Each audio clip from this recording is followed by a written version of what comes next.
Hi, it's Dr. We Hillary and Kara. Dr. Kara, we're here to talk about progesterone.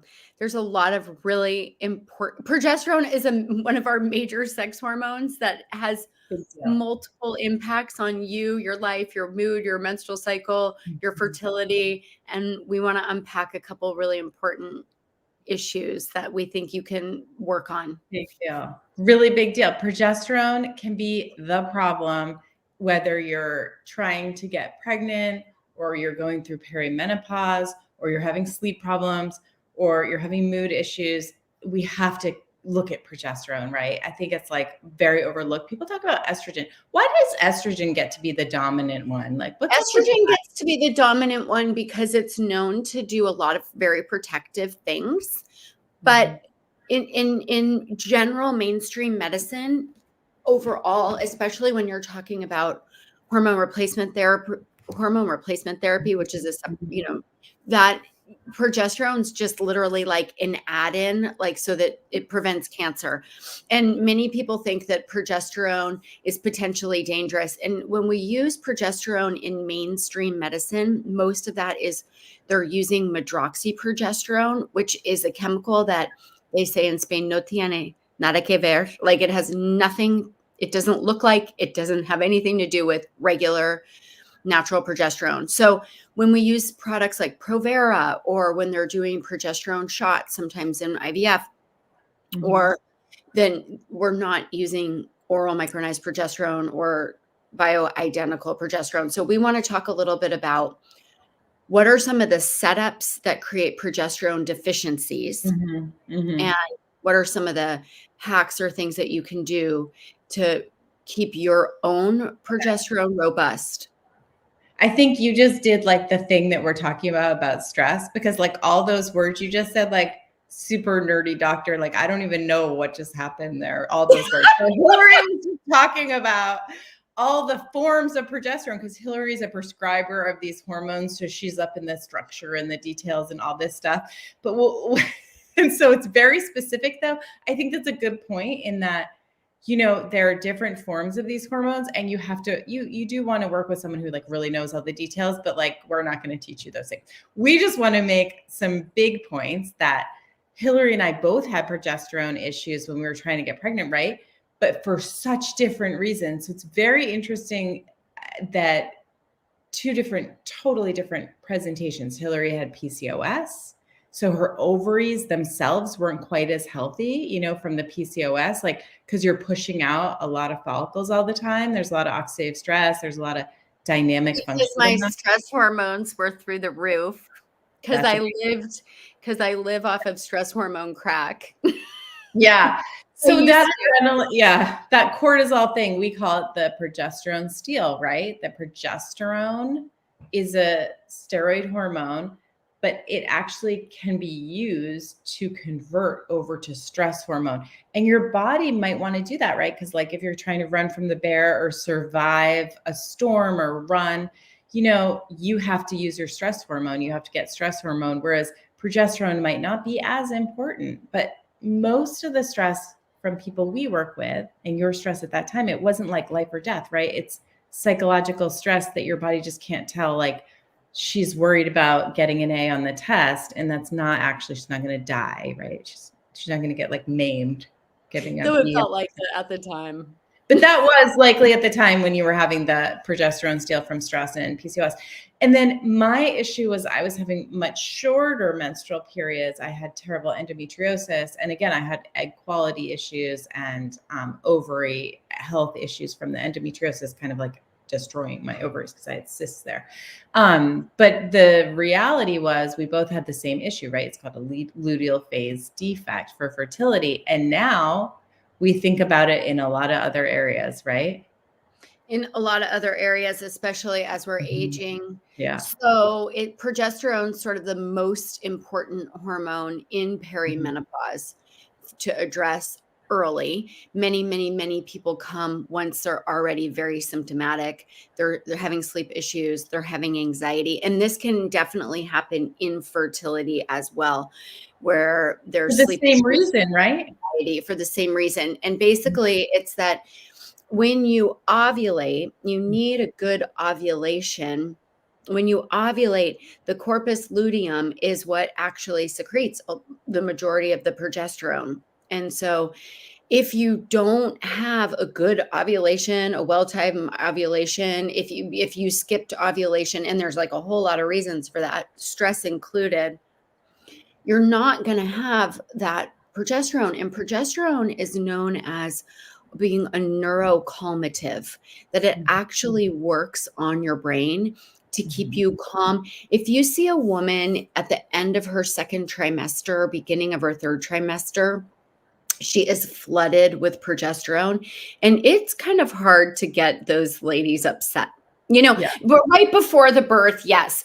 In first trimester, yes. But like once you're pregnant and you're established pregnant and you're just kind of cruising through your like fourth, fifth, sixth month, those chicks, it is hard to rile them up. And it's because they're being kind of bathed with a lot of progesterone. And when it starts to disappear in women, we get more like agitated, irritable. So PMS looks like that, where it's like you're irritable, you're so upset, you're agitated, you could snap on somebody on a dime, or you're having sleep issues, or you're anxious, or you're upset. You just don't feel like yourself.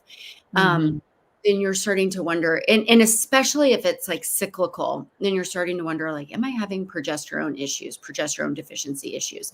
But Kara, what I love the research that we were talking about this morning is, who are the women that are set up? So we know stressors are set up, and like stress comes in lots of different packages. It doesn't mean that you necessarily need to be a type A. You could have grown up with a lot of just different adverse childhood events that impacted your stress hormone. You could be going through an acute stress or trauma. So it doesn't, but that's a lot of different things that contribute to stress.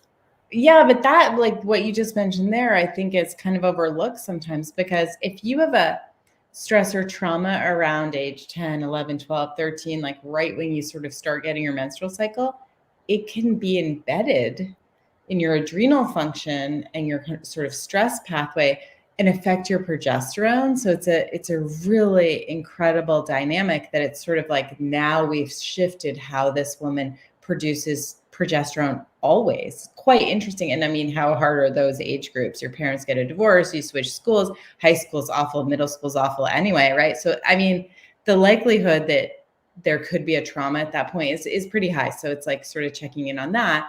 And then we can look and be like, okay, if stress is the issue, it's so much we can do. I mean, you and I were talking earlier, because we were looking at all this research. So interesting, even something as simple as vitamin D in the proper amount can slow that conversion of your really good progesterone over to your cortisol stress hormone. That we don't want it. We don't need more cortisol or stress hormone, most likely. Maybe a few people do, but most of you listening are not really needing that. What we want is to preserve our progesterone, and just making sure you have enough vitamin D might do it. Think how easy that is. It's like, take vitamin D every day. I mean, we all should be doing that, right? I mean, especially in the winter, no question about it, right? So the majority of women that we test are low. The majority of genetic tests we run for people that have some sort of issue with vitamin D. It is a real and both of us did too, right? You did too.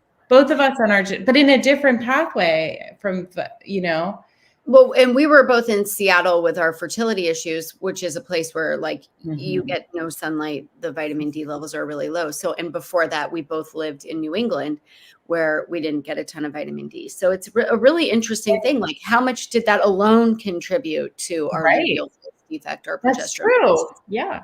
And the amount of sunblock I wear, that will block vitamin D conversion in your skin anyway, your sunblock. And I think we're supposed to be wearing sunblock every day, our zinc and I know you're a sun lover, but I am really good about the sunblock because I just have it in my lotion in the morning, my zinc in the lotion, because that's important. And so that will block it. I think people kind of miss that point. And it was different pathways. If I didn't wear sunblock, I might have better vitamin D levels, because mine said I could convert it in the sun, but there was a absorption problem for me from other sources. So it was like an interesting thing.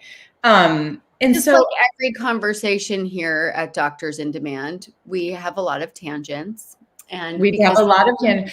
But the point being that many of us are probably having progesterone issues and not looking at that as the issue. I need to hop on the phone with a newly pregnant patient of ours.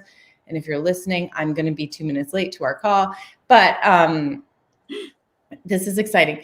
But I want to go back to something you said about how progesterone, because this is like shattering all we're thinking about in perimenopause is estrogen. So you're saying you should look at progesterone first before the estrogen. And I think that's new information to some people. So why do you say that?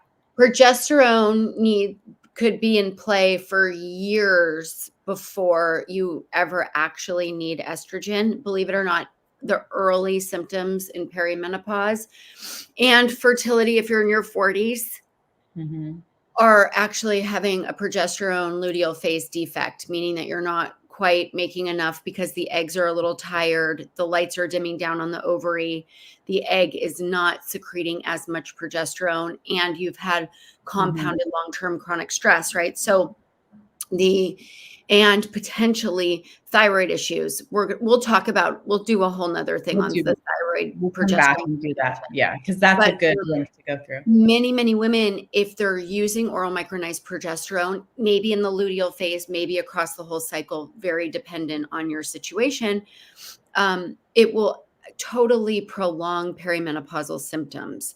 So that is usually the first hormone that we need. That's the hormone where women often get put on antidepressants and sleep aids. So when I have a patient come or we have people talk to us and they're like, well, we were given Lunesta and we were given Wellbutrin. Right. They really needed progesterone. So these are incredibly important things for more advanced age fertility and perimenopause. So really take home message. Here it is. Ready? Your ovary health determines how much progesterone you get, because as the follicles turn into eggs and then you ovulate, shoot that egg off, the cells that the egg was surrounded by, corpus luteum, that makes your progesterone. So if your ovaries aren't healthy, and as you get older, your ovaries just don't do it as well, right? And so that's maybe the first hormone going down in perimenopause, and it can be a big issue in people's fertility. So we want people to look at progesterone. Learn it. Know it. Bye. City.